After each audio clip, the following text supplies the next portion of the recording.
বিসমিল্লাহির রহমানির রহিম। আসসালামু আলাইকুম ভিউয়ার্স। আজকে আমি রান্নার জন্য এখানে প্রথমে পাত্র বসিয়ে দিলাম, তার মধ্যে তেল দিয়ে দিলাম, এরপর দিয়ে দিলাম এখানে আদা রসুন পেস্ট দিয়ে একটু ভালো করে নাড়াচাড়া করে দিলাম। এরপরে আমি এখানে দিয়ে দিলাম দারুচিনি এবং এলাচ বাটা, এরপর দিয়ে দিলাম বাটা পেঁয়াজ দিয়ে আর একটু ভালো করে নাড়াচাড়া করে নিলাম।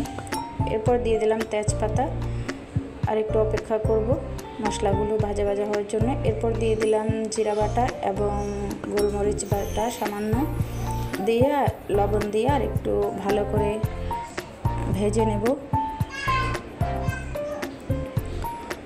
মশলাটা প্রায় লাল লাল হয়ে আসছে। এরপরে আমি এখানে দিয়ে দিলাম হলুদের গুঁড়া, মরিচের গুঁড়া দিয়ে আর একটু ভাজা ভাজা করে নেব।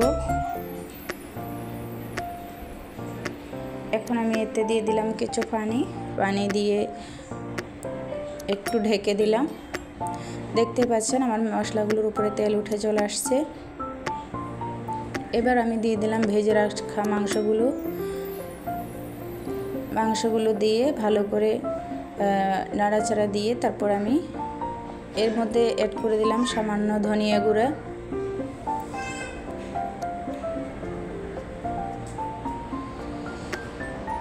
এবার আমি ঢাকনা দিয়ে ঢেকে রাখবো 5 থেকে 10 মিনিট।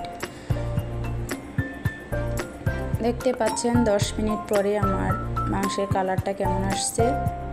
এখন আমি এতে দিয়ে দিলাম কিছু পরিমাণ আলু দিয়ে একটু উল্টে পাল্টে দিয়ে তারপর আমি ঢেকে দিলাম। দেওয়ার প্রায় 20 মিনিট পরে এখনো আলুগুলো সিদ্ধ হয়নি ভালো করে, তারপর আর একটু রান্না করব। ঢেকে দিলাম আর 10 মিনিট পরে দেখতে পাচ্ছেন আলুগুলো সিদ্ধ হয়ে গেছে। এবার আমি এখানে দিয়ে দিলাম ফ্লেভারের জন্য কিছু কাঁচামরিচ এবং কিছু টমেটো দিয়ে সামান্য পরিমাণে পানি দিলাম, দিয়ে এখন ঢেকে দিব। 5 মিনিট পরে ঢেকে দিলাম।